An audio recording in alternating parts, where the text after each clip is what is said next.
Hello students, in this video we will learn about syntax, what is a phrase, clause, types of clauses and sentences. Syntax is the study of sentence structure and how sentence structure interacts with other dimensions of linguistic information such as phonology, morphology, semantics and pragmatics. In simple words, it is a study of sentence structure. Syntax ಅಂತಂದರೆ ವಾಕ್ಯಗಳ ರಚನೆಯ ಬಗ್ಗೆ ಕಲ್ತ್ಕೊಳ್ಳೋದಕ್ಕೆ ನಾವು syntax ಅಂತ ಹೇಳ್ತೀವಿ. Syntax explains how words and phrases are arranged to form correct sentences. ವಾಕ್ಯಗಳಲ್ಲಿ ಪದಗಳ ಜೋಡಣೆ ಹೇಗಿರುತ್ತೆ ಅಂತ ನಾವು ಸಿಂಟ್ಯಾಕ್ಸಲ್ಲಿ ಕಲಿತೀವಿ. It is not enough if we just arrange some words in a sentence. We all know there is difference between the meaning of two sentences based on the arrangement of sentence. Let us now look at an example. Cow ate grass. Grass ate cow. In these two sentences, we have used exactly the same words, but there is difference between cow ate grass and grass ate cow. So, this is the arrangement of words in a sentence, isn't it? This is what we learn in syntax.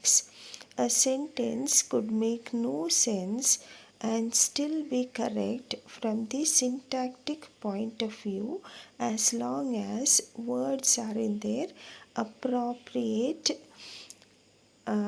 spots and agree with each other.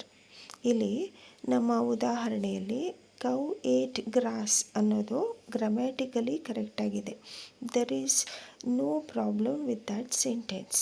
But grass ate cow is also grammatical, but it has no meaning because grass cannot eat cow, isn't it? So this kind of proper arrangement of words is what we are going to learn in syntax. Next is types of sentences. Before going to learn types of sentences, we must understand what is a clause, phrase and sentence.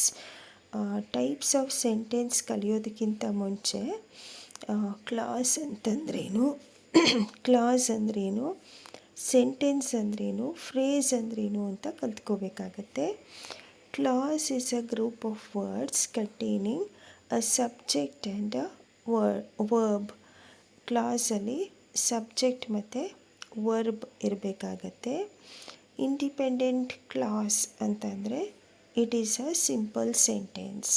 So a simple sentence can have one clause, whereas a complex sentence can have more than one clause in it. ಒಂದು ದೊಡ್ಡ ಸೆಂಟೆನ್ಸಲ್ಲಿ, complex ಸೆಂಟೆನ್ಸಲ್ಲಿ ಒಂದಕ್ಕಿಂತ ಹೆಚ್ಚು ಕ್ಲಾಸ್ಗಳು ಇರಲಿಕ್ಕೆ ಸಾಧ್ಯವಿದೆ. Phrase is just a group of words. Phrase ಅಂತ ಅಂದರೆ it is a group of words without subject and word component used as a single part of speech. ಫ್ರೇಸಲ್ಲಿ ಸಬ್ಜೆಕ್ಟ್ ಮತ್ತು ವರ್ಬ್ ಇರಲೇಬೇಕು ಅಂತಿಲ್ಲ. It is just a group of words. Whereas sentence and clause should have subject and verb. ಸೆಂಟೆನ್ಸ್ಗೂ ಕ್ಲಾಸ್ಗೂ subject ಮತ್ತು verb ಇರಲೇಬೇಕಾಗತ್ತೆ. So let us repeat the definition of clause. Clause is a group of words containing a subject and a verb. A sentence may contain just one or more than one clause. ಸೆಂಟೆನ್ಸಲ್ಲಿ ಒಂದಕ್ಕಿಂತ ಹೆಚ್ಚು class ಇರ್ಬೋದು, ಅಥವಾ ಒಂದೇ ಒಂದು class ಇದ್ದರೆ ಅದಕ್ಕೆ ನಾವು simple sentence ಅಂತ ಹೇಳ್ತೀವಿ. ನಾವು with this understanding, let us look at types of sentences. Types of sentence ಅದರಲ್ಲಿ ಎರಡು ವಿಧ. ಒಂದು clause structures and clause functions. There are two kind of sentences broadly, clause structures and clause functions ಅಂತ. Clause structures have it is further divided into simple sentence, compound sentence and complex sentence. Now, what is a simple sentence? Simple sentence can have a subject and verb in it. Simple sentence ಅಲ್ಲಿ ಒಂದು subject ಮತ್ತು verb ಇರುವಂಥದ್ದು, ಅದಕ್ಕೆ ನಾವು simple sentence ಅಂತ ಹೇಳ್ತೀವಿ. Simple sentence is a sentence with one class, ಒಂದೇ ಒಂದು ಇಂಡಿಪೆಂಡೆಂಟ್ ಕ್ಲಾಸ್ ಇರೋದಕ್ಕೆ ನಾವು ಸಿಂಪಲ್ ಸೆಂಟೆನ್ಸ್ ಅಂತ ಹೇಳ್ತೀವಿ. We have examples here. Raju close the shop. Here you have subject which is Raju and closed which is the verb. So it is a simple sentence. When we have two simple sentence with a conjunction, that is a compound sentence. ಎರಡು simple ಸೆಂಟೆನ್ಸ್ಗೆ ಒಂದು conjunction ಇದ್ದಾಗ ಅದಕ್ಕೆ ನಾವು compound sentence ಅಂತೀವಿ. So once again, depending on the use of conjunction, we can have compound as well as complex sentences. ಈ conjunction ಏನಿದೆ ಅಲ್ಲ, ಅದು ಯಾವುದನ್ನು ಬಳಸಿರ ಅಂತ ಅದ್ರ ಮೇಲೆ ಸೆಂಟೆನ್ಸ್ ಕಾಂಪೌಂಡ್ ಅಥವಾ ಕಾಂಪ್ಲೆಕ್ಸ್ ಆಗಬಹುದು. So if you are using coordinating conjunction, coordinating conjunction ಅಂದರೆ for, nor, but, yet, so, ಇದಿಷ್ಟು coordinating conjunction. So if we are using coordination conjunction to connect two sentences, ಎರಡು ಸೆಂಟೆನ್ಸನ್ನು ಜಾಯಿನ್ ಮಾಡಲಿಕ್ಕೆ coordinating conjunction ಬಳಸಿದರೆ the resulting sentence will be a compound sentence. ಆಗ ಅಂತಹ ಸೆಂಟೆನ್ಸನ್ನು ನಾವು compound sentence ಅಂತೀವಿ. For example, Raju close the shop and vent home. This is a compound sentence. Whereas if we are using a subordinating conjunction, then it will become a complex sentence. So what is a compound sentence? It is a sentence that connects two independent clauses with coordinating conjunction like and, but, so, etc. Both the clauses of a compound sentence carry equal importance. ಈ compound ಸೆಂಟೆನ್ಸಲ್ಲಿರುವಂತಹ independent ಕ್ಲಾಸ್ಗೆ ಸಮಾನವಾದ ಪ್ರಾಮುಖ್ಯತೆ ಇರುತ್ತೆ. ಎರಡೂ ಕ್ಲಾಸ್ಗೂ equal importance ಇರುತ್ತೆ. ನಾವು let us look at complex sentence. Complex sentence ಅಂದರೆ ಏನು ಅಂತ ನೋಡೋಣ. Complex sentence may be formed using the same two clauses, but the conjunction we have to use is a subordinating conjunction. So ಅಲ್ಲಿ ಬಳಸುವಂಥದ್ದು ಸಬಾರ್ಡಿನೇಟಿಂಗ್. Coordinating ಆದರೆ ಯಾವುದು compound sentence ಆಗುತ್ತೆ. Complex ಸೆಂಟೆನ್ಸಲ್ಲಿ subordinating conjunction. So which are the subordinating conjunction ಅದನ್ನು ನೋಡಿದ್ರೆ after, although, as if, as long as soon as though, because, ಆಮೇಲೆ before, even if, even though, if, last, since, than, though, all of these are subordinating conjunctions. So with this we can make, using these subordinating conjunctions, we can make complex sentence. So example is, after Raju closed the shop, he went home. This is a complex sentence because the clause after Raju closed the shop gives partial meaning. ಇಲ್ಲಿ after Raju close shop ಇದೆಯಲ್ಲ, ಅದು ಒಂದು subordinating clause. He went home is an independent clause. When you have two clauses like this, one subordinating and the other independent, you have a complex sentence. Now we can also have a simple sentence in which there is a non-finite verb.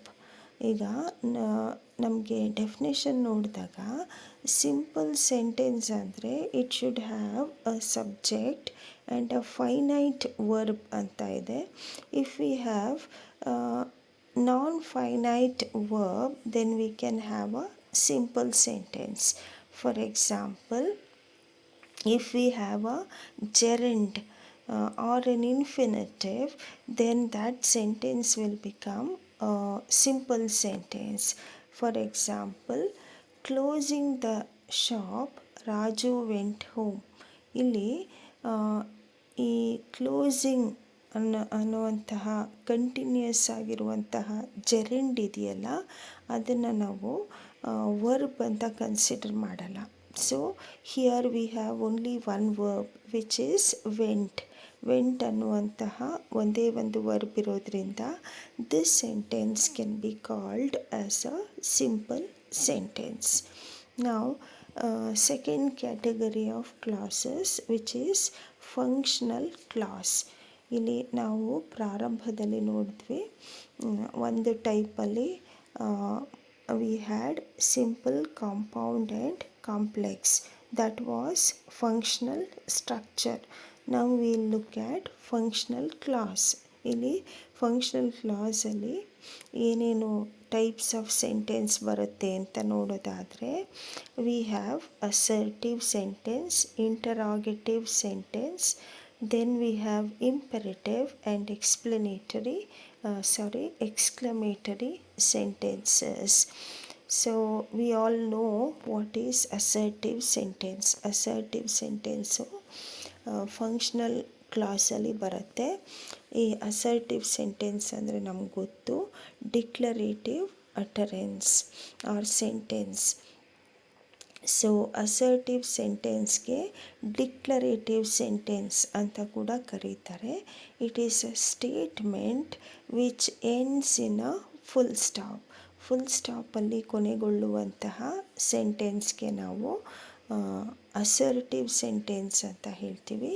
It makes a statement, provides a fact, offers an explanation or conveys information. ಇಲ್ಲಿ ನಮಗೆ assertive sentence ಮಾಹಿತಿಯನ್ನು ನೀಡುವಂಥದ್ದು, ವಿವರಣೆಯನ್ನು ನೀಡುವಂಥದ್ದು, ಇಂಥದಕ್ಕೆ assertive sentence ಅಂತೀವಿ. It is a normal sentence with a subject and a verb, where verb occurs after the subject ಅಲ್ವಾ. So ಅದಕ್ಕೆ ಅಸರ್ಟಿವ್ ಸೆಂಟೆನ್ಸ್ ಅಂತೀವಿ. Interrogative sentence are questions. Interrogative ಅಂದರೆ ಪ್ರಶ್ನೆಗಳು. They ask a question.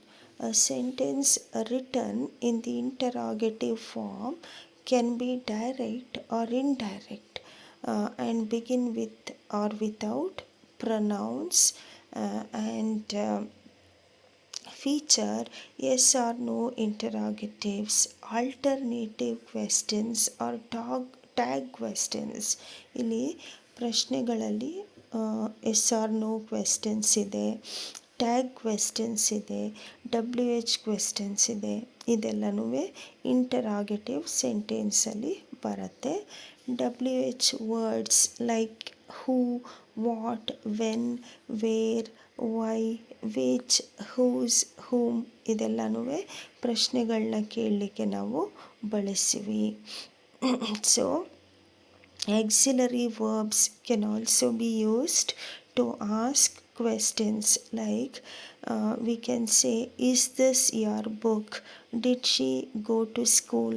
ಈ ಥರ auxiliary verb ಕೂಡ ನಾವು ಬಳಸ್ಕೊಂಡು ಪ್ರಶ್ನೆಗಳನ್ನು ಕೇಳ್ಬೋದು. Imperative sentence. In this type of sentence can be used to express a direct command, request, invitation, warning or instruction. ಇಲ್ಲಿ ನಾವು ರಿಕ್ವೆಸ್ಟ್ ಮಾಡ್ಕೊಳ್ಳೋದಕ್ಕೆ, ಇನ್ವೈಟ್ ಮಾಡ್ಕೊಳ್ಳೋದಕ್ಕೆ, ವಾರ್ನಿಂಗ್ ಕೊಡೋದಕ್ಕೆ ಇಂಥದಕ್ಕೆಲ್ಲ ಬಳಸುವಂತಹ ಪ್ರಶ್ನೆಗಳಿಗೆ ನಾವು ಬಳಸುವಂತಹ ವಾಕ್ಯಗಳಿಗೆ ನಾವು ಇಂಪರೇಟಿವ್ ಸೆಂಟೆನ್ಸ್ ಅಂತ ಹೇಳ್ತೀವಿ. Like close the door, beware of the dog ಈ ಥರ ಎಲ್ಲ ಇರುತ್ತಲ್ಲ, ಅಂತಹ ವಾರ್ನಿಂಗ್ ಅಥವಾ ಕಮ್ಯಾಂಡ್, ರಿಕ್ವೆಸ್ಟ್ ಈ ಥರದಕ್ಕೆಲ್ಲ ನಾವು ಇಂಪರೇಟಿವ್ ಸೆಂಟೆನ್ಸನ್ನು ಬಳಸ್ತೀವಿ. Exclamatory are the sentences which show strong emotions of happiness, sadness, etc. They end with an exclamation mark. ಆಶ್ಚರ್ಯ ಸೂಚಕ ಚಿಹ್ನೆಗಳನ್ನು ಒಳಗೊಂಡಂತಹ ವಾಕ್ಯಗಳಿಗೆ ನಾವು ಎಕ್ಸ್ಕ್ಲಮೇಟರಿ ಸೆಂಟೆನ್ಸ್ ಅಂತ ಹೇಳ್ತೀವಿ. So exclamatory sentences are appropriate in casual setting, we should use them at appropriate times. ಸಂದರ್ಭಕ್ಕನುಸಾರವಾಗಿ ನಾವು exclamatory ಸೆಂಟೆನ್ಸನ್ನು ಬಳಸ್ತೀವಿ. So this was a short video explaining syntax and types of sentences. We have also looked at what is a phrase, clause and sentence. Phrase can have just a few words or just one word in it, whereas a clause should have a verb and a subject. Sentence can have more than one clause in it. I hope this was useful for you. Thank you.